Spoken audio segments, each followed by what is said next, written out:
Hello and welcome back to my channel. My name's Chris Butler, and today I'm going to be kicking off a new series of videos where I'll be chatting informally to friends and colleagues from the tarot world.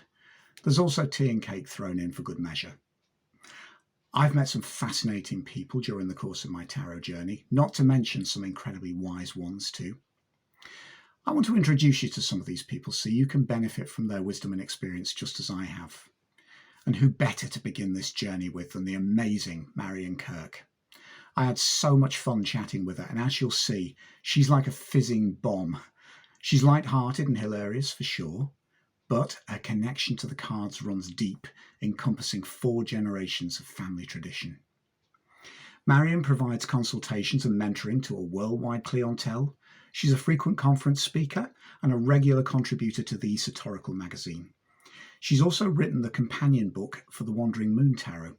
So, settle back with us, and I hope that you enjoy our chat as much as we did. That's recording. It says at the top here, let everyone know that they're being recorded. You're being recorded, darling. Okay. Darling, it's lovely to see you. I know. So, because we met, when did we first meet online? It was last year, wasn't it? I think, was it the Esotoracle Day? It was Esotoracle Day. So, because I can remember thinking, I like this woman, she's an archit, we're going to get on famously, and it kind of proves right, didn't it? So, because we kind of did create a bit of anarchy at the tarot conference here and there, didn't we, just tastefully? Carrot cake. That's all. Absolutely. Talking of cake, what have you got? I have deconstructed cheesecake. I'm not liking the sound of this. What you got? Well, I thought in the spirit of being at London, you know, and the cuisine, you know, the fine cuisine, the dining experiences, deconstructed cheesecake as in digestive biscuits, because that is the base of a cheesecake. So I'm eating partially deconstructed cheesecake. Is this healthy cheesecake? Yes, it is. Yeah. And you? Well, neither of us have brought cake. This is rather ironic. I made a discovery. I love hot cross buns, and I've discovered that Asda gloriously do hot cross bun loaf. So it's kind of metaphorical cake, isn't it? Yeah. I'm delighted to see that you've put enough butter on that, because butter that you cannot see your indentation of your teeth, I know, is simply not correct. It's, you know, when people kind of put like a transparent layer of butter on the hot cross buns, and I just think, no, can't be. That's just so not. But we have Earl Grey. Have you got your tea? I do have tea, and I have my James Bond mug, because it is me, M for me. And I just have my Scottish blend black tea, pyramid tea bags, which is one of my major food groups. That'll do. I'm colour coordinating. Oh, that's lovely. That was my birthday present from my goddaughter. So this is treasured. Her words were, "It has your colours emblazoned all over it, Uncle." So, and Mum and Dad bought me the teapot. So these are kind of treasured. So we've got the cake substitutes, and we've got the tea. Yes. So cards. We've got cards as well, darling, haven't we? So what are you reading with at the moment? Many cards. Go on, what are you reading with at the moment? What I'm reading with is mainly for my workhorse deck, is the one that I co-wrote the guidebook for, the Wandering Moon. Shameless self-promotion here. Allowed shameless self-promotion, darling. That's fine. So that's that. Oh, that is gorgeous. And that's sides. Yeah. See the rainbow. Now, what I love about these is they're minimalist, but by God, do they pack a punch? Yes. You know, remind me the name of the artist, because she's incredible. Rachel Jean. And they are her baby. And I came on board once the Kickstarter had launched. Wow. When everybody was saying, well, we need a guidebook. And I had been following the campaign, and she had been like kind of reaching out to different people in the community, you know, just for different advice and that. Rachel's an amazing artist, and she reads for herself, but she doesn't read professionally. Okay. So she reached out to a couple of us, and I was one of them, and she was like that, Marion, I need to write a guidebook, but I'm not a writer, I'm an artist. Yeah. Words are not my speciality. And she was like, would you consider doing the guidebook? And I'm like, aye. I'm like, fine, yes, like it's a start. It's like my Mercury's in Gemini. I was born to talk, you know, I can write, it's fine. So that was how I got involved in it, and it was just this incredible project, and I'll just show you. They're just stunning. And what I love about this is she's pared this back symbolically, but everything, it just... Everything's there. Got to do less is more in the way that she's succeeded to, because everything about these, I could imagine reading with this very easily, because it packs a punch, and also... And there's just so much depth to the images, you know. It's like she changed to the suit, so moons are cups, because obviously, you know, the moon controls our emotions, and cups are emotional, and then stars are pentacles. So you've got like obviously a 5-pointed star within the pentacle. And she tried, well, there's a Knight of Stars. Oh wow. So that's the Knight of Pentacles. Yeah.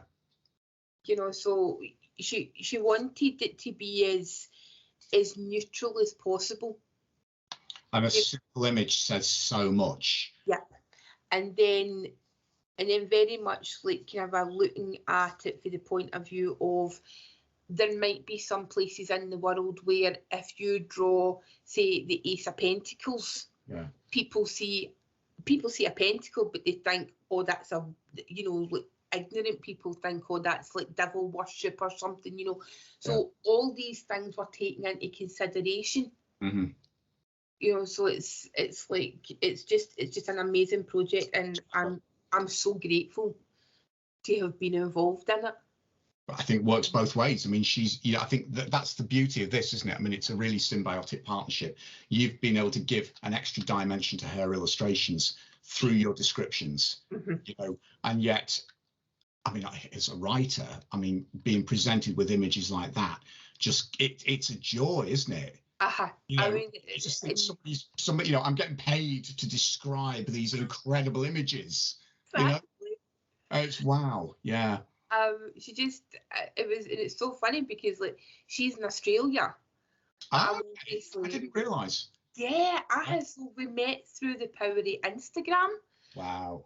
And I mean, it was just this amazing friendship that has grown, you know, and it's like, I'm like, you're like one of the people in my life that I never knew that I needed. Yes. Until I'd met you. Until you meet. You know, and she's very much the same, and obviously with the time zones and everything, it's totally confusing. But we married, you know, and we speak every day, you know, and it's such a wonderful friendship, you know, and it's one that I cherish. Isn't it incredible though? This is the kind of, I mean, I know there are a lot of downsides to social media, and there's a dark side, but there is a bright side too, because I mean, the conference was quite a landmark for me, the UK Tarot conference that we've just been to. Yeah. Because similar to you, I met one of my good friends, Andrea Aste, online, and we've known each other for 8 years, but actually the conference was the first time that we'd met in person. And we've been chatting, you know, several times a month, sometimes once a week for the last 8 years. And it was quite strange because I was actually staying at his flat the night before the conference. And, you know, he said, I'd got off the tube. He said, I'll come out and find you. And then all of a sudden I kind of stopped dead because all of a sudden this familiar face was coming towards me. And then it hit us both. oh my God, this is the first time we physically met. And you just seen the person in the 2D, like on a screen. Yes. And then it's like, Yeah. It's like you see the 3D person, you're like, And oh, it's very strange. I can touch you. No, weirdly, obviously, but you know, I can hug you, and it's just so strange, you know. But what a joy. This is the kind of joy that it does bring us, isn't it? Exactly. And I mean, one thing that struck me, I don't know how you feel about this, but one of the things that kept going through my mind last year is thank God that the pandemic didn't happen in the 1980s. Yes. Pre-computer, pre-internet, pre-mobile phones, because it's the net that has kept me sane, you know. I mean, it's kind of weird. I mean, we're having this conversation now. In some ways, it doesn't feel any different from when we were chatting in person. No, you know, that was a really strange thing. Like when I met you in person, it was like there wasn't any kind of awkwardness or weirdness, you know. It was just like, oh, there's Krista, but hi, you know, and it was just very natural. Darling, not that we're prone to these sort of things, but we had a good old bitch online beforehand, hadn't we? Anyway, so that might have something to do with it. We're kindred spirits. We are, yeah. Yes. Moving swiftly on. Yes, moving. Love and light. Love and light.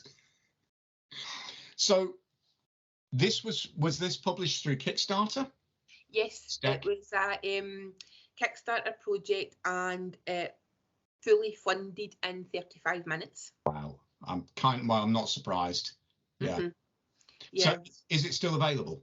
Yes, you can purchase it via Rachel's Shopify or her Etsy. She has an Etsy shop. Right. So you can do that, and I believe it is going to be, there's a couple of stockists in the UK. Oh, brilliant.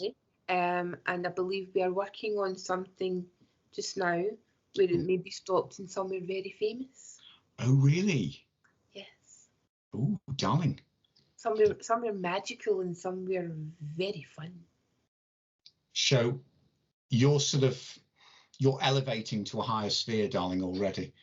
Yes. Yeah. But we shall put, so if we tag all the details of how to get the deck at the end of this video, that'd be brilliant. Mm-hmm. Yeah. So is that your primary working deck at the moment? That is my workhorse for clients, for myself, but it depends how I'm using the tarot. Yeah. As to which one to go for. What decks I'll use. What I'm interested, tell me a little bit about how you encountered the tarot first, and what was I want to know what your first deck was. Can you remember? First deck was? Yeah. Right, okay, so I need to go way back into the mists of time. Mm-hmm. And to when I was about, I think it was maybe 12. Oh, wow. 13, something like that. Okay. I was aware of the tarot, and I was very much aware of like fortune telling, spiritualism, mediumship, because like I joke and say, oh, it's a family business, because like my grandmother and my dad's side and her sister, they had their own actual office in my hometown. Yeah. And they were like kind of known. They had this kind of reputation, and people would come from far and wide. Yeah. You know, I live like about kind of 20-25 miles outside of Glasgow. Uh-huh.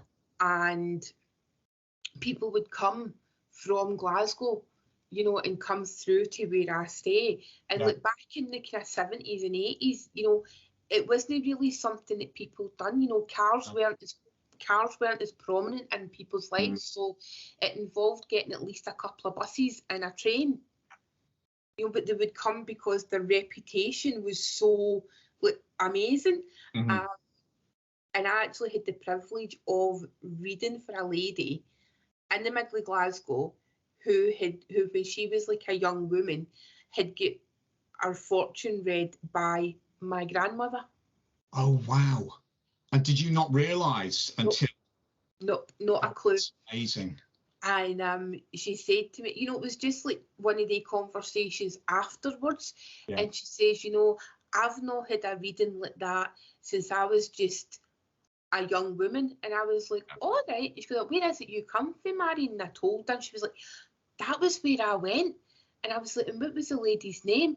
And she told me her name, and I was like, that was my granny. God, that is incredible, isn't it? And I've got goosebumps just talking about it just now. You know, it's I mean, totally random. You know, I wasn't supposed to be reading that day. Yeah. It was, and you know, this woman wasn't even planning on going out into the town. It was just like, well, synchronicity. Yeah. And it was, so I'd always been like, and I'd been brought up like in a kind of spiritual household, you know, where it wasn't unusual for, like, if as a child I would say, oh, there's a man over in that corner, he's X, Y, and Z. And my mum would be like, all right. And then she'd kind of look at my dad, and my dad would be like, it's all right, it's just my dad. It's just my dad coming to look after her. It's all right, don't worry. You know, so that was very much normal. Yes. So then it was like, as I say, maybe about kind of 11, 12-ish, I became aware of tarot. And I'm not really sure how. You know, I think it was just one of the kind of osmosis things. It was just a natural thing. But then presumably your grandmother was using the cards. They've probably been there in the background. You've seen them. Yeah. Yeah. So it's very different from me. We both discovered tarot around the same age, but for me, it was very specific. I mean, ironically, it was I saw the James Bond film Live and Let Die, and I was so I had no idea what the cards were, but the beauty of the images, and you know, I think that kind of enticement of hidden knowledge, you know, as a young teenager was huge for me. So it's interesting because I can pinpoint a very specific point where I discovered the cards, but they've obviously been there in the background waiting for you to connect to them, really, haven't they? And I remember my first deck, I was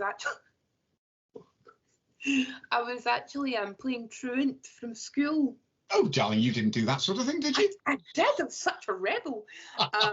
I just basically had taken it upon myself to look at my timetable one afternoon. I was like, religious education followed by PE. Oh God. Marion's not doing that today. So my high school was just across the road from the train station. So I just took myself off into Glasgow, went to a bookshop. It was one of the kind of bargain bookshops. And I seen this divination set, divination and magic, and it does like really cheap tarot deck in it. Oh, right. And there wasn't any distinct system to it, but I was just like, I'll take that. And I remember there being it was like a whole section, so there was like spell books and potions, and you know, it was kind of novelty, but there was, I knew that there was something, you know, within this. Yeah. And I remember a Catholic priest approaching me. And I had the box with the tarot cards in my hand, and he was like, you know, they're the instruments of the devil. And I was like, I don't go to a Catholic school, so I don't think you've got any jurisdiction over me. Yeah. And my 13-year-old attitude problem. Do you know what? I just wish I could have had the same attitude problem at that stage, because it's true. You know, it was never his place to say anyway, was it? You know. And then look, when I bought my my first like proper tarot deck, it was about a year and a half later, and again I had played truant for school and went to Borders.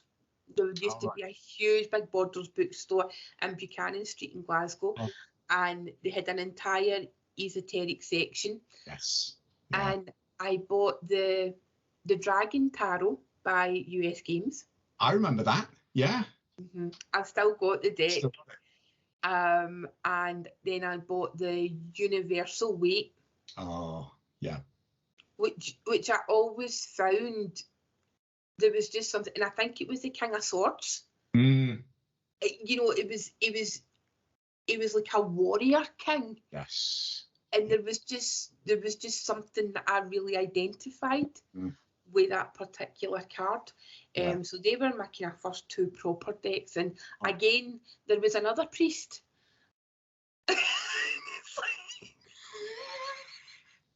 You don't have to track them, don't you? You cannot make this up, honestly. And he came up to me and I'm like, oh, here we go. And he's like, you should be at school and you should not be dabbling in such things with the occult. And I'm like, and bear in mind I was like a couple of years older for my first interaction, and I just looked him up and down and I was like, and with the greatest of respect, if this is the occult and I shouldn't be dabbling in it, then why are you in this section? Exactly. Yeah. And you could just see his face like, you know, and then he actually just burst out laughing, you know, and he was like, you'll either end up in jail or you'll go far. Do you know, you've just reminded me of something really funny. They were showing footage on TV a couple of months ago of, it was BBC interviews, you know, when Lady Chatterley's Lover was released. It's got all these people queuing up, buying copies. And of course, the BBC, in a really unsubtle way, are kind of pouncing on them as they come out of the bookshop. And in a number of excuses, you know, all these people have got copies of Lady Chatterley. And it was like, well, I'm buying it for research purposes. You know, and the poor woman comes out, she says, I'm only buying it for my husband. You know, it's like nobody was there buying it for themselves, you know? It was, but yeah. In the days before the anonymity of Amazon, yes. It's like you physically had to go and buy these things. Like, you know. You have reminded me, though. I mean, it's funny because I mean, my first deck was a Swiss 1JJ, and I then got a Rider-Waite and the Fergus Hall deck, which obviously is the one that I discovered the tarot through. So I had these three decks, but it was in later years, you know, sort of as an adult, you know, some decks I bought from esoteric shops, but others I bought from just, you know, from major bookstores. But it was weird. I'd forgotten about the range of funny looks that you got at the counter when you took tarot decks up there. You know, and you think you got to a stage you're getting quite good at spotting. You think, you know, oh, that you know, in terms of the people on the till, you think, oh, that one's an evangelical Christian, you know, because you kind of could gauge by the reaction, you know, or people would be sort of looking versus, think, oh, it's one of those, you know, and it's, yeah, I mean, Amazon's kind of done away with all of that, as you say. You know. I still get funny looks. It's so strange you saying that, because yesterday I was posting a parcel to a friend. Yeah. So in the post office they say, oh, for security purposes, can you tell me what's in the parcel? Yes. And I was like, a book about a goddess and a tarot deck. Because it's like I just feel compelled, instead of me just saying, oh, a book and some playing cards. Yeah. You know, I felt compelled to just tell the exact truth. Absolutely. You know, and I'm just like, and the guy was like, all right, and that's X amount of pounds. And I'm like, oh, thank you. You're putting me to shame. This is something I've got to admit to. I've had this happen a couple of times, and it just gets so much easier now if I'm posting decks to people and they say, what's in the package? And I just say, collector's playing cards. And that's my cop out. Yeah. It's a bit cowardly, but that is my cop out, because it just, you know, it says a lot about how much fear and misinformation is still out there, though, doesn't it?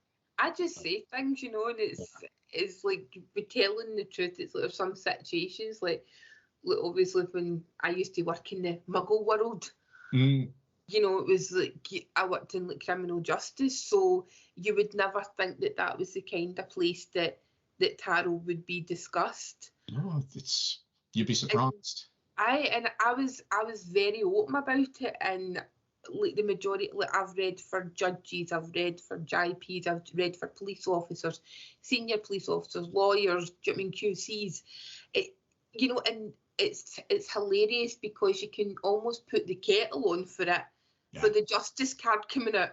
You're like, oh, there she's there, and it's got to stay. It was like, if she didn't come out, I'd be like, are you sure you really want to be working in this profession? Mm. And whenever I asked that question, the word would be, no, I really don't. Interesting, isn't it? Yeah. It was like, no, I was pushed into this career by family or society circumstances, you know. Yeah. And I always found that really interesting. But I mean, this move into something, I mean, actually putting it back onto you. I mean, you've obviously been reading professionally for some time now. Yeah. Now, what was that journey? I mean, for you, I mean, you know, to professional tarot reader, you know, obviously with a significant profile, you know, publication to your name. Yes. So how did that happen?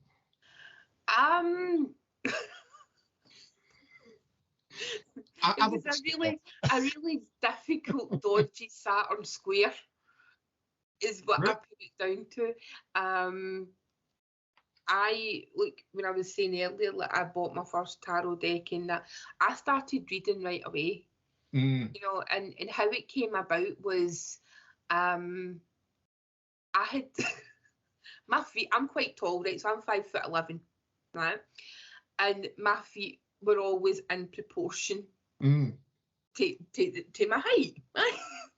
And then, like, back in the day, it was like if your feet were above a size 5, trainers, like kind of designer trainers, were like 2-3 times the price if they were under a size 5. So basically, I was told, Marion, if you want any designer trainers, I ain't paying that full price for them. So, and then like, I had a bit of a penchant for nice makeup, you know, like basically the stuff at the chemist just certainly wasn't good enough for me. You know, I had to have Clinique and Chanel. And again, I was told, if you're wanting that, then you need to fund that yourself. So I started with the kind of traditional, like, kind of paper round, and I was like, oh, stuff this. No. So I started charging my friends for tarot readings. So you've actually been doing this professionally for longer than I realised. Wow. So, and then we got to a stage where it was like my friends, like mums, invariably it'd be their mums, they heard about me doing it and they would be like, oh, can I get a wee reading? And I would be like, well, have you got your wee purse with you? You know, and it's like, well, all right then, you know, and I think like I would take like £5, £10, you know, but at that time you're a teenager, so it's like it's a decent top up to your pocket money. Yeah. And that was how I funded it. And then there was like some occasions where like teachers at school would find it and they'd be like, they'd hold me back for like at the end of the class, and I'd be like, I've been really well behaved in this class. Why am I getting held back? You know, I like this subject. I'm good in this subject. And they'd be like, Marion, see if I write you a note to get out of PE, would you be able to come into the staff room and do some readings? God, that's hilarious. It was the biology department. They were brilliant. So. God, I never had teachers like that.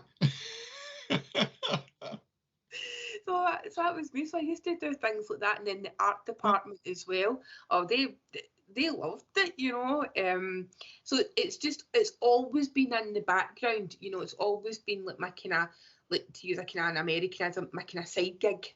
Yes. You know, it's you know, there's sometimes where I haven't used it as much. You know, like just with different things, you know, life and being like in your kind of 20s and that. But my intuition and my psychicness, you know, that was always there, whether I used the cards or not. So there was a couple of dodgy situations like back in the day, you know, when you're out clubbing and that, and all of a sudden you get a guy's dead granny when they're trying to chat you up, and their dead gran comes through and says, oh, by the way, see when you were a wee boy and your gran used to say this to you. You know what I mean? This guy, he's trying to give you the best moves, you know, and his best lines, and then next minute you say something and he's in floods of tears. And you're like, oh. Now this is what fascinates me, isn't it? Certainly with you, because we had this conversation recently. I mean, this is the difference between us as tarot readers, isn't it? And I think it highlights the diversity of ways of using the tarot, because there is not a psychic fiber in me, you know. I think you'd probably disagree, wouldn't you? I tend to, I mean, this is what fascinates me with you, because I mean, it's not just my experience with you, but also people who I know that you've read for, because I mean, you know, certainly your flashes of insight, there is no other way of explaining them. It is psychic, you know. I mean, it's kind of a bit dangerous taking you in a room, because you'll kind of know everything about anyone before they've told you. And it has proved to be shockingly accurate on occasions, you know. Yeah, but this is, again, I mean, I think the danger at the moment within the tarot world, and I think I've fallen into this trap, you know, I work with the cards in one particular way, and you get into a kind of fixed view of how the cards should be used. And this is what was great about getting to know you, because it just reminded me that actually we have different gifts. I mean, you come to the cards, I mean, in a way, I see you using the cards as almost like a focus for the sort of psychic and second sight abilities that you already have. With me, I'm using the cards as mirrors, and I suppose I do work intuitively. You know, I do sense people's emotions. I can't necessarily make sense of them. And again, I thought that was normal. I thought that everyone was like that. But for me, I will walk into a room and I will literally feel emotional undercurrents here. Yeah. And it's then sometimes the confusion is then processing that and actually rationally working out what's going on. But again, it kind of comes back to the point that as readers, we all bring these different things to the cards. And the cards as a system are so versatile that, you know, all of those gifts do feed in, don't they? I mean, I've had occasions where, like, I'll have clients, and whilst they'll be coming for a tarot reading, I will know instinctively that they do not want any demonstration of psychic ability. Yeah. You know, so I will put the cards out and I will tell the story, and I will read the cards in quote unquote a kind of traditional way. But I think where like the psychicness comes from, wherever it comes from, you know, like higher power, my guides, whatever, it can be separated. Yes. You know, it can, and I'm lucky in that sense. But I think, again, it's like, if I just see it as a muscle. Yeah. And it's my most, but believe me, sweetheart, it is my most well used muscle. So if the rest of my muscles were the same, I'd be competing in the Olympics. But I'm just but it's, you know, and then it's like, it's just like a knowing. You know, people say, but how does it work, Marion? And I'm like, well, everybody's works differently. Yeah. Yeah. You know, and when you're saying that you feel things, so you're very empathic in that. Yeah. Whereas I don't feel things necessarily. It's like I'll get it as a thought. It's interesting, isn't it? I'll get it as a thought, or I will hear it. And it's very much up here. Yeah. And it does travel down to here. And I think that is probably based on the astrology of my chart. Yes. Because I have very little water. Anna, that's interesting. However, that's interesting. But what's the other balance? My water placement is Jupiter and Scorpio in the 12th house. You know, so it's an incredible, you know, so I've got that, like, Jupiter is just, it expands everything. Yeah. And Jupiter's my chart ruler. Right. So I expand into the depth of emotion. I will deal with surface level emotions. Yeah. You know, it's like a lot of the clients that come to me, they seem to have deep-seated trauma. You know, and it's not something that I shy away from. I don't shy away from the hard stuff. You know, it's like some people be like, oh no, we're not touching that. But I be like, come on, sit down, be cup of tea, let's have a chat. But that's precisely why I wouldn't feel scared coming to you as a reader, because there's, you know, I mean, it's like we have a brilliant laugh, but what strikes me with you and your approach to the cards is there is inherent kindness and care. And that's, to me, what matters with a reader, you know, because I think there's a lot of people out there who are out to demonstrate their own abilities, but they're not necessarily there because they care about the person they're reading for. And one of the things I love about reading is the fact that it helps people. It helps them to talk. It helps them to open up. Yep. It helps them to understand themselves better, you know, and that's the important thing for me.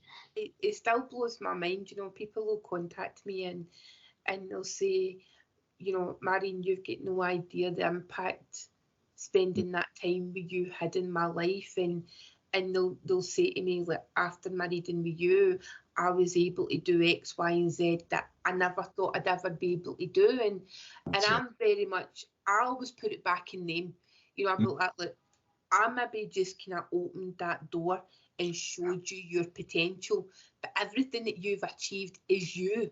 Exactly. You know, you've done it. You know, I'll not take credit for it. Yeah. You know, it's like I see it as like, it's like a phone call between the client and maybe their higher self or their own self that they don't know. So it's like almost like I'm a telephone. Yeah. So it's like I'm the medium that allows the dialogue to take place. Yes.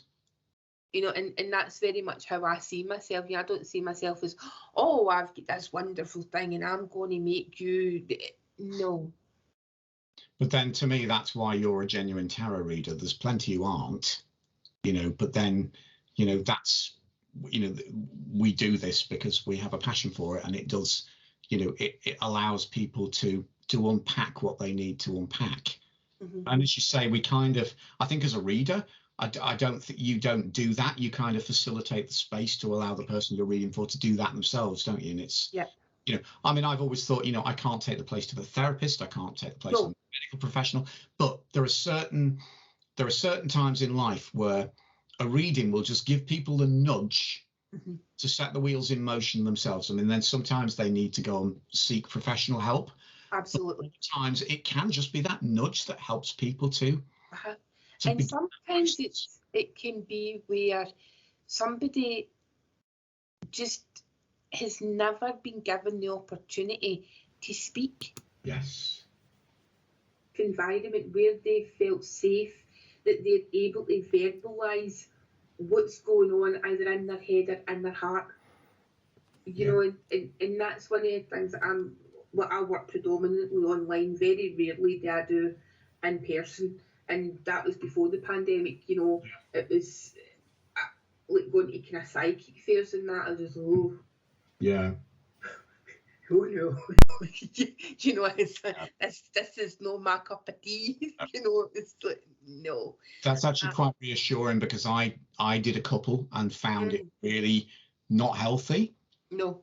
You know, I found there was a lot of bandstanding, a lot of charlatanism, and I think sort of when you're reading for someone online, or, you know, I mean, on Skype or whatever, it kind of strips away all the theatricality, and it's you, it's them, and it's the cards. And plus the fact I couldn't provide the privacy. Yeah. You know, for a client, and for me, that's probably one of the utmost important things for me, providing privacy, because I know what I'm like. Yeah. You know, because there's nothing I love better than going and getting a tarot card reading. You know, I love going to other readers. For a genuine, like, because I need a tarot card reading, you know, and what I say to people is, it's like, when they say, how do you know that you need a tarot card reading? And my rule of thumb is, if you ask the same question about the same subject more than once, you need to go to another reader. Yes. You know, regardless of what the topic is, that's when you know, well, that's my line. Yeah. But psychic fairs, etc., well, to have their place, you know, everything has their place, I believe. But for me, it just wasn't possible for me to provide a level of safety. Yeah. A client, and it was very surface level.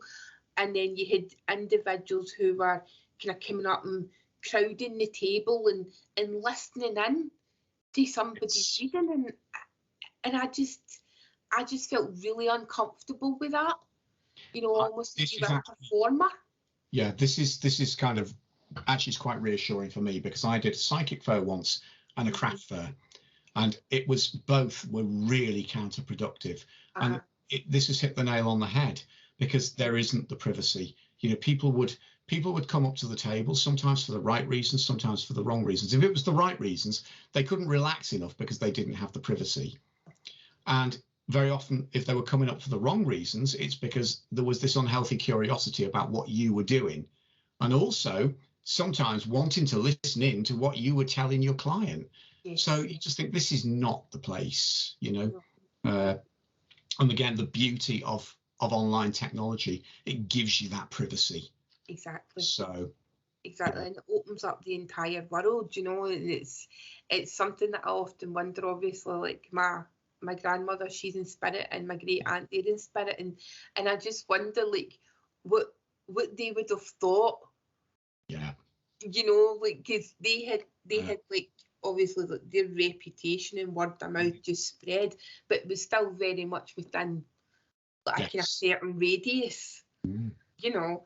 What they have done with that resource, probably really good things. Exactly, you know, and it's just it blows my mind, because like the majority of my clients are like overseas. Yeah. You know, so it's like I have to practice my international Scottish accent. Oh, darling. You've gone multinational, love. Yeah. Because I don't speak like this every day, you know, and like one of my friends, I phoned her on the Sunday when I came back to the tarot conference, and she was like, "You've only been in London for 3 days and you sound like a different person." Oh, don't. Do you know? I can't. This is right. I'll tell you a funny story. I can't win, because I lived in London for the best part of 13 years, but because I was born and brought up between Warrington and Liverpool. When I moved back to Liverpool, all I got from all of my mates up here was, "Oh God, you sound really southern." But you know, every time I go back to London now, it's like all I get is, "My God, you sound so Scouse. You never sound like that when you lived here." I'm thinking, I give up. You can't win.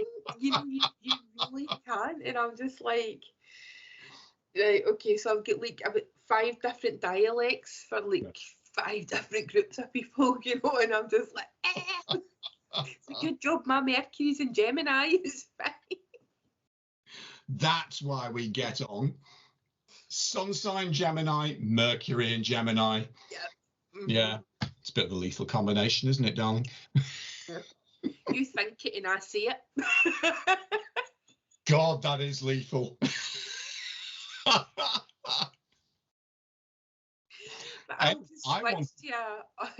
I'll just switch to an accent that nobody can understand, and it'll be fine. I'll send you the subtitles. Anyway, I'm going to fast forward a little bit, because we've both just recently done an amazing event, haven't we? The bestest. The best. So now, correct me if I'm wrong, this was your first conference as well, in person, wasn't it? This was my first in-person conference, yeah. So what we're talking about is the UK Tarot Conference, set up by the amazing Kim Arnold, and the goddess who is the goddess of, well, the all-seeing mother of tarot events, basically, isn't she? She's just a complete force of nature. She is. But, I mean, for me, I'd done last year's conference online as a speaker, but this was the first time obviously the first one I'd attended in person, both as a speaker and as a delegate. I mean, it just blew my brains out. How did you find it? Well, my first ever tarot conference was the Year of the Tower, you know, the 2019 conference. Yeah. I mean, I had been aware of the conference for so many years, and it was one of those things where it was like, I need to go. I need to go. And every year when it came up, it was like things were just like life, things were just in the way, you know, and whether it was like work commitments or, you know, and I couldn't get the time off to go. Yeah. And then like basically the stars aligned. Literally, or the tower aligned. Yeah. And I was like, right, so you do the tower. I'm like, right, that's my secondary birth card because I'm a chariot tower. Okay. Oh, I know. Well, that's interesting because I'm a lover's devil. Ah, nice. Lovely. So basically I just said I charge ahead and just wreck things. Do you know That what I'm is- loving, that Dan? is my At every stage, Mhm. we're actually discovering that the reason we get on is because we're a really toxic combination, aren't we?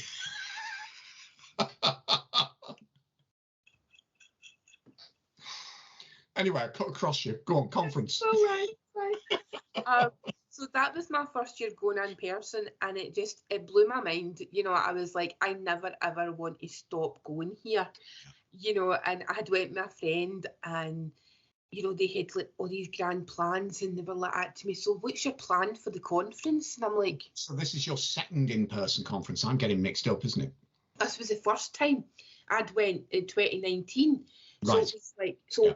it was like, what's your plans for the conference? And I'm like, to have fun and buy loads of tarot decks. Is there anything else? That's a woman after my own heart. You know, it's like, and I mean, just made these incredible connections and met Kim, and it was just amazing. And then for there, obviously, like, and then like met up with Stephen Bright again. Yeah. He's like my big brother. I never had. I adore. First, meet Steve. For people who are watching, Stephen is he's a deck creator and author, Yes. but he's also he is Kim's publishing partner for the Esotoracle Magazine, isn't he? So he's quite an amazing guy. Where did you first meet him? Well, so I spoke to him online, you know, and then so in 2019 as well, Kim and Atlantis Books had the Tarot Festival. Mm-hmm. So it was a 1 day thing, Yeah. and I wasn't supposed to be off work. Mm-hmm. Because at the time I worked for a football club, and obviously it was a Saturday, and you know, you just didn't get the days off. Yeah. But again, you know, the universe conspired to get me to London, so I decided, oh well, it's just 1 day. I know what I'll do. I'll fly up and down in the same day. So I did, and I'd actually never been to London before in my life. Really? Really, I'd never been. So I was like, I'll be fine. I'll get a wee flight down to Crack of Dawn, and then I'll get a car to the hotel so I don't get lost in public transport, and I'll go, and then I'll come back. And then that's where I met Stephen in person, and he was the main reason that I went. Okay. So it was, and I told them that when I was trying to be, you know, terribly British, and oh, hello there, I'm a huge fan of your work, you know. I'm like, and then saying, oh my God, it's such a pleasure to meet you, and you're the reason that I came down. And he was like, it literally blew his mind. He's like, you came down from Scotland to see me, and I'm like, aye. And then like just for there, you know, we just developed this incredible friendship, and it's something that I cherish. Yeah. So like then this year, like Kim asked me to present, obviously because I'd been involved with the Esotoracle. Yes. And like she had asked me, like I had done the Swedish conference that you had did as well in the Esotoracle day. Of course, that's where we met, wasn't it? It was the Swedish conference. Yes. No, the Esotoracle was first, was it? No. You're right. Because it was Esotoracle first, and then we did the Swedish conference online. Yeah. So I had done StarCon online in the January. Yeah. That's Christiana Godet's one over in Florida. And then so Kim had been seeing me, and she said to me, would you like to do the UK conference? And I'm like, well, it'll be online. And she's like, well, no, I'm determined it's happening in person. And I'm like, okay. You'll meet both. And I was like, okay. And I meant okay as in, oh, I see. But Kim was like, okay, that's great, right? You can just do the VIP working lunch, Marion. Fantastic. The theme, as you know, is the moon this year. Tra-la. It was as if she'd kind of ticked me off this mental list. And I was like, well, it was, you know, it was quite interesting. It was a relief because we were both bricking it, weren't we? Because here we both are. We'd done all of these online conferences, and then all of a sudden we got to present to a room full of people. And I mean, it was actually, we'll come on to what we were presenting on, because it was quite funny, wasn't it? We only discovered midway through, well, you discovered midway through my presentation, but actually what you were doing was perfectly, I mean, Kim had obviously put us in those slots for that reason. I was presenting the moon from one perspective, moving forward from the pool on the moon card, the journey of the crayfish. And tell me more, because you were presenting the journey of the crayfish back into the pool, weren't you? So it was basically like, I was sitting in, like, when, you know, and Kim is one of the few people on the planet that I will not say no to. It's really interesting because it's 3 women and they're all Scorpios, and it's Kim, Christiana, and my mother. Yeah. Right, so it's like they 3 women I will not refuse them anything. Yeah. So that's how I get myself into half the bother that I get into. But anyway, they like to give me a wee shove, you know, a wee shove. And it was like, so I'm sitting, I'm looking, and I was like, right, let's have a look here, and I'm looking at the moon card, and basically I was procrastinating. Because that's what I do a lot. It's when I have my best ideas. And I went and put the kettle on for a cup of tea, and I get my intuition started talking to me, and it was like, the words I got was play to your strengths. So I'm like, right, so what do I enjoy? So I adore astrology. Yeah. You know, I absolutely adore the study it. I enjoy it as a topic on its own. I enjoy it being combined with the tarot. So I thought, right, let's have a look and see. The theme of the conference is the moon. Let's have a look and see where the moon actually is, what sign it's in during the conference. So there I'm looking at my almanac, and I'm like, oh, it's in Scorpio. So my brain goes, Scorpio, death card, pulls out a death card, sees the 2 towers that are in the moon card, sees them in the distance, and I'm like, right, okay, here's the journey. We'll start for the ending of death, making the choice to change or a change that's happening, and then let's go through the journey, each of the cards.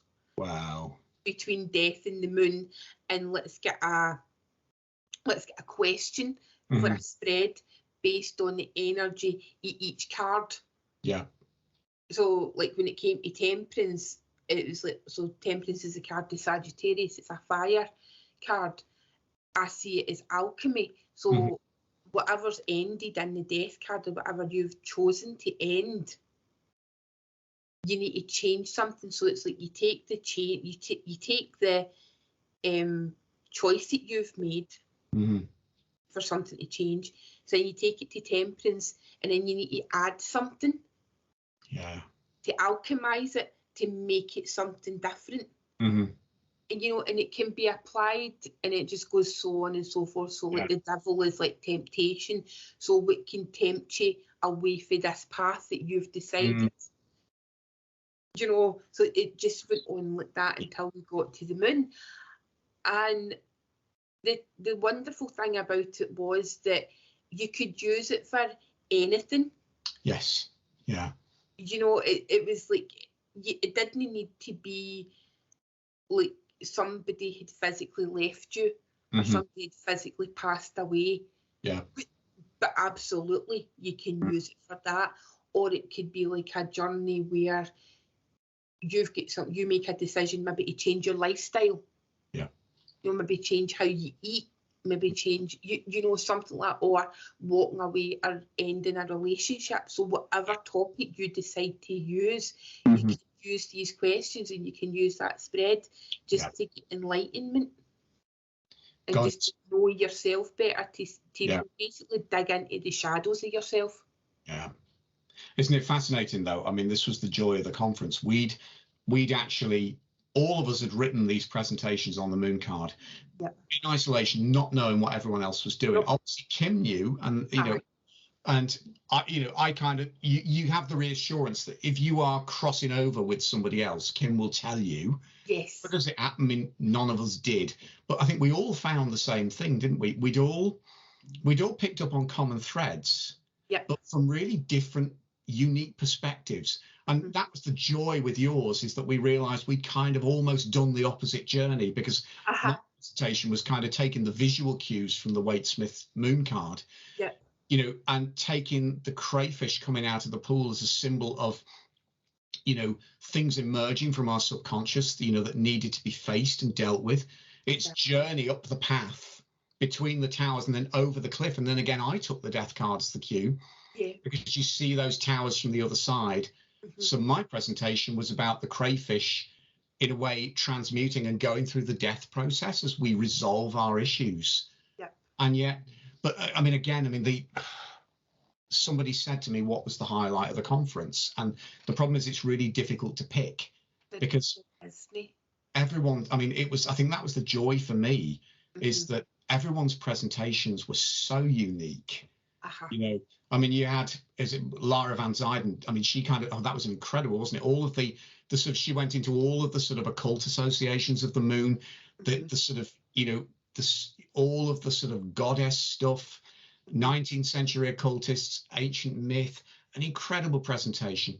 The different like uses and the different varying like types of astrology as well, you know what I mean? Like just like kind of ancient astrology and the Vedic astrology. I sat there and I was like, you know, an entire presentation, I was just like, this is my, you know, this is why I'm here. Absolutely. You know, it was amazing, incredible. A similar thing with Chris Hughes and with, lovely lady who did the first presentation. Janine Worthington for the In-Between Tarot, amazing.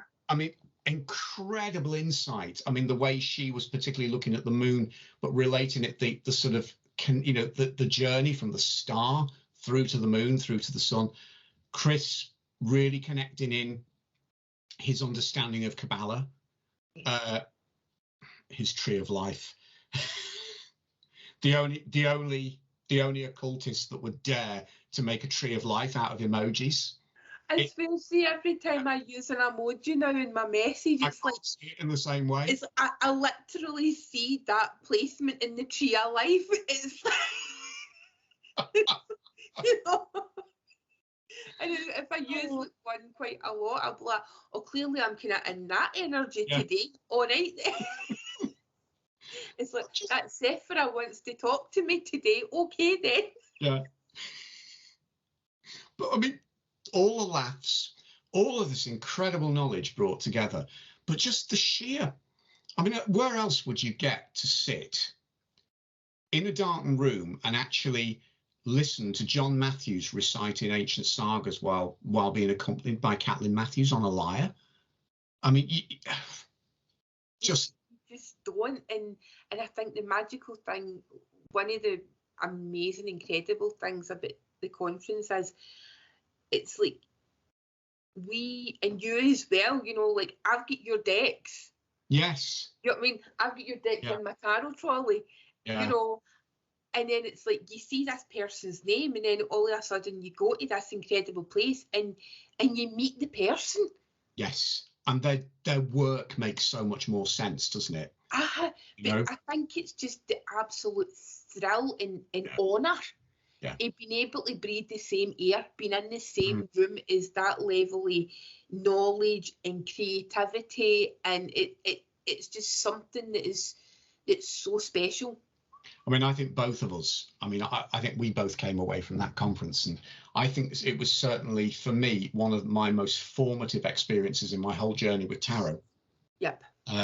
But also, you know, people have asked me about, you know, the conference, and, you know, I would just say, go and experience it for yourself. Absolutely. Because I've never had a single experience in my whole journey of tarot where I've exchanged so much knowledge and so much riches within a short space of time, but also the connections that we've both come away with. I mean, even just the fact that we're doing this, you know, I discovered that something I didn't know, 2 well-known tarot authors actually live within 20 miles of me. And I did not realize that, you know, until I was there at the conference. So, yeah. And I think that's the thing as well. And whilst like online conferences are incredible, you know, and I think that to have that like facility, particularly during what we've all collectively been through, you know, to have that platform of escapism in a sense, you know, just to escape the mundane world and the oppression and however you've experienced the last 18 months or whatever. It's amazing, you know, to get lost in that knowledge. But I think there's something incredibly special to being able to meet up in person. It's the interactions between the presentations, you know, that you don't necessarily get online. It's like you chucking an extra bit of carrot cake in my plate, even though I only wanted one bit of carrot cake. You know, I'm not an enabler, am I, love? Aye, my poor tits. I put a slice of melon on there as well, didn't I? That's the beauty of the hotel, wasn't it? You know, they would normally, hotels, they will sort of leave trays of cake and tea, you know, for between sessions. What I loved about this hotel was they kind of would enable your sort of cake addiction by making you feel good about it, because they would put the cake there, but then they would also put trays of melon slices so that you were having one of your 5 a day next to the cake. You could counteract it, you know, it was almost like the catering was in the power of justice. So it's like you've got this kind of balance, and you know. The problem is, you and me were stood there, and every time we'd have a slice of melon, we'd think, oh, it's all right, we'll have another piece of cake then, you know. Do you know what? To round up, should we pull some cards? Yeah, what would you like to pull? Do you know what? What am I going to work with today? I'm going to work with this. This is one of my favourites at the moment. I love Ciro Marchetti's work, and it's like Llewellyn they've done a mini gilded tarot royale. So this is I'm loving this actually. The other thing, did you get one of these at the conference? I didn't. Oh, you didn't? Get one of these. I know, because I'm very annoyed. 10 quid. This is so fantastic, because I mean, this is Andrea Aste and Neil Kelso's Lilliput Tarot. I know, and it's got linen cardstock. It's got linen cardstock. I adore linen cardstock. But you know what's so great for this? I think you'd find this handy. You know, if you're doing a reading online, if you've got limited space, I can fit a whole augmented Celtic cross on my desk with this. And because these are really lovely, minimalistic. I looked at it, you know, that way I looked at it and I meant to say, and I was like to myself, right, I need to get back to Neil and Andre's stall. But then I get waylaid, Mercury and Gemini. Oh, darling. I get talking, and then before I knew where I was, it was like, Talk nicely to them, because I'm sure they'll do your mail order. But yeah, it's fabulous, because I can do a Celtic cross, but with the images being so clear, and you know, it really helps with the cards being small, because they, you know, you can gauge your reading very, very quickly. This is such a clever deck. And I love the fact that it's black and white, because I was just looking here.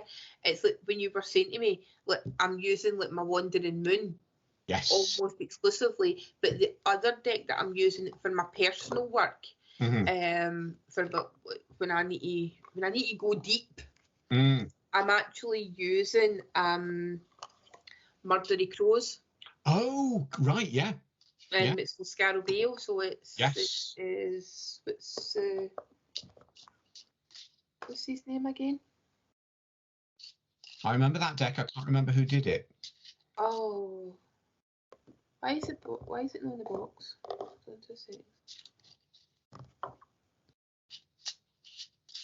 I'm going mad with this name. Curado Roy. I'll take your word for it. I'm really sorry if he watches this, he sees me murdering it. I'm Scottish, no Italian. It's what matters is it's beautiful, you know. There's so much. Oh, look at them. Yeah. There's so much darkness, and oops. Yeah. And I adore it. Mm. I just adore it, and I adore crows. Crows have spoken to me since I was little. You'd love it here. It's I back onto woods, and crows are the most common bird that I get in my garden. Yeah. I adore them. I've got a family of crows and a tree that in my garden, and I've got a family of foxes. Oh wow! That live in my hedges, and I've converted what was a garden hut, and I've converted it for the foxes. Oh. Much to my neighbour's displeasure, but you know. Right, what are we pulling? Right, so just. Should we pull 3 cards? Let's pull 3 cards. 3 cards related to the moon. 3 cards related to the moon. Yeah. Because I kind of... It's time of filming this, it's the full moon in Aries tomorrow. It is. And I think as well, particularly as we were both presenting on that sort of inner journey, you know, which, I mean, for me is a healing journey. Let's pick 3 cards that kind of bring an extra dimension to that and see what we... Oh.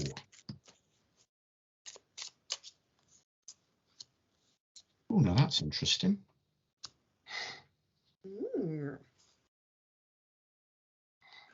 What have you got? Okay, so I've got the Page of Wands. Interestingly, I've got the Chariot. Ah, your card. And I have got the 10 of Wands. 10 of Wands. You see, I got the Hangman. Yep. Initially. Page of Cups. And the 9 of Pentacles. I do like the 9 of Pentacles. Now, for me, in terms of that healing journey that you're taking on with the moon, particularly the fact that very often it's an uneasy journey that is actually putting you in touch with the bits of yourself that you've previously been frightened to connect into or frightened to face. I think for me, that's a journey that kind of turns things upside down and leaves you in a vulnerable position. It's a journey that exposes your sort of emotional vulnerability, and very often it exposes our emotional immaturities. But it's twofold, because it's a journey that actually brings great riches metaphorically, but actually a lot of the time it's a journey that we can only do on our own.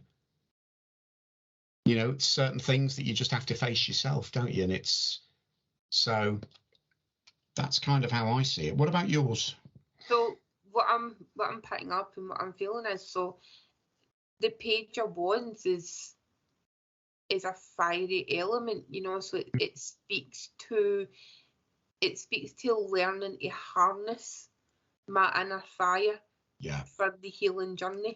I'll hold that out. So that's to me what it is. It's like being open to the fact that I don't know everything. That there is still mysteries to be discovered, but I can take that inner passion that I have for my journey because I've chosen to do it, to learn for it. The Chariot, which actually has like the moon cycle on it. Yes. For me, it's not only my birth card, but it's the confusing card, because in astrology, the moon rules Cancer. Yeah. But in the tarot, the Chariot is a card of Cancer. You know, so isn't it? And whereas the moon is associated with Pisces. Yeah. In the tarot. So it's like that confusion, it's like that balance and finding that. So it's like, it's very much, I was born to make these journeys. Yeah, that's and powerful. then the Ten of Wands is, and what I love about this particular Ten of Wands is there's a balance. There's Yes. 5 wands in each hand. Yeah. So it's like, yeah, it's been burdensome, it's been difficult, but throughout that journey, I've managed to find and attain a sense of balance. Yeah. You just made me realise something as well. Whatever. My Page of Cups, there's just something key that you just said about, you know, and it made me realise that likewise, I don't understand everything emotionally.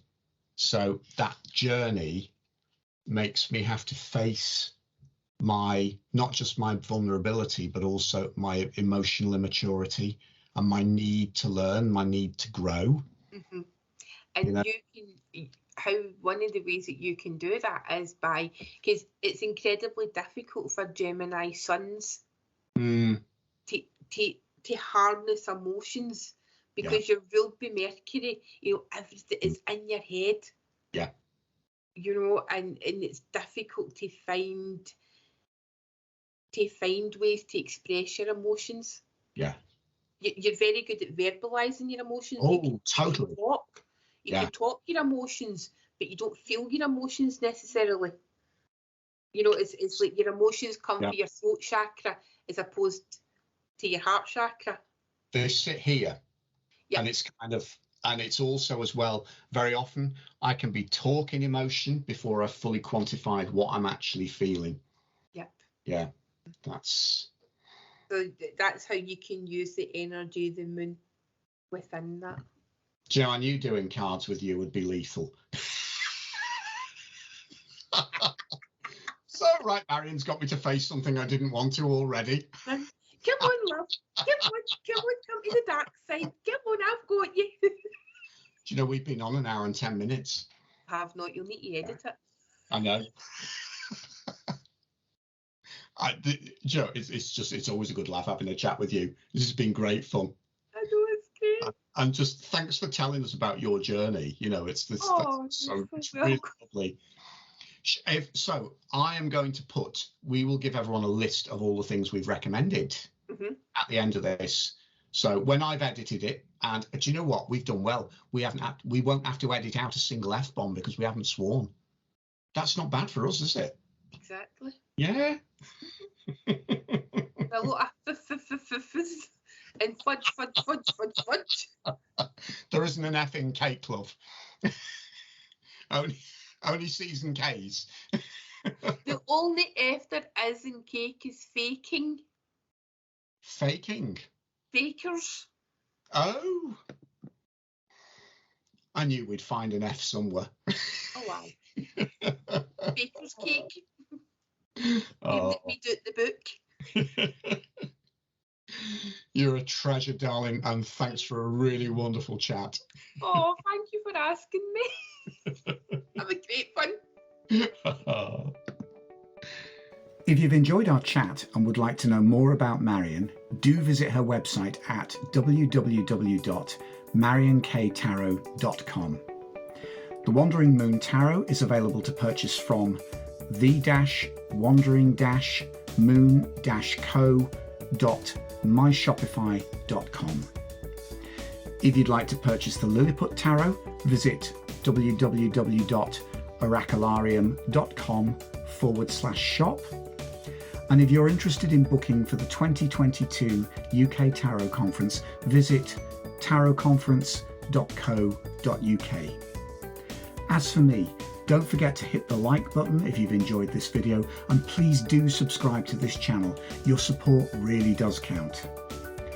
You can find me on Instagram at Chris Butler Tarot, Twitter at Butler Tarot, and Facebook at The Sacred Tarot.